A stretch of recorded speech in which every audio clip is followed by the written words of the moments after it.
আচ্ছা, আপনারা কি জানেন এই যে আমরা পিৎজা বার্গার খাই, হ্যাঁ, এটাকে হয়তো অনেকে বলে যে অনেক বড়লোকদের খাবার বা অনেক উচ্চবিত্তের খাবার, কিন্তু এটা ইটালিতে যারা সাধারণ মানুষরা ছিল, সাধারণ বলতে একদমই যারা নিম্ন শ্রেণীর এবং গরিব মানুষরা ছিল, তারা প্রতিদিন ওই যেহেতু তাদের খাবার সমস্যা হতো, তো ওই আটার ডলা বা ময়দার ডলার, হ্যাঁ, একটা বেস মতো করে তার উপরে তাদের বেঁচে যাওয়া সবজি ভাত মাছ যেটা ভাত না, মাছ সবজি যেটা থাকতো, তো সেটা ওর ওপরে তারা দিয়ে আগুনে একটু মানে হালকা পুড়িয়ে, সেই টাইমে তো হয়তো মাইক্রোওভেন বা আদার্স কিছু ছিল না, তো ওই রকম কিছু করে তারা ওটা খেত।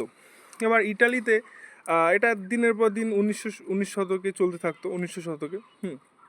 তো তারপরে একদিন ইটালির রানী বললো যে আমি এখানকার সব থেকে যে মানে নিম্ন শ্রেণীর যে খাবারটা আমি একদিন ট্রাই করব। তো সেই মোতাবেক রানী যারা ছিল, হ্যাঁ, মন্ত্রী এবং তাদের রক্ষক, হ্যাঁ, ওই ইটালিতে যে নিম্ন শ্রেণীর যে খাবারগুলো হয় মানে পিৎজা ধরনের, ওই একদিনকে রানীকে খাওয়ায় এবং খাওয়ানোর পরে রানীর খুবই পছন্দ হয়। পছন্দ হওয়ার পরে যেহেতু মহারানীর পছন্দ হয়েছিল ওই খাবারটা, সেই জন্য সেই খাবারটাকে খুব প্রমোট করা হয়, প্রচণ্ডভাবে প্রমোট করা, হ্যাঁ, এবং সেই জন্যেই আজকে পিৎজাটা অতি মানে দামি বলুন বা অনেক হাই স্ট্যান্ডার্ড খাবার বলুন, হ্যাঁ, তো সবাই ভাবে। কিন্তু পিৎজা কিন্তু অ্যাকচুয়ালি মানুষদের আগে নিম্নবিত্ত যারা বা মধ্যবিত্ত যারা মানুষ তাদের খাবার ছিল।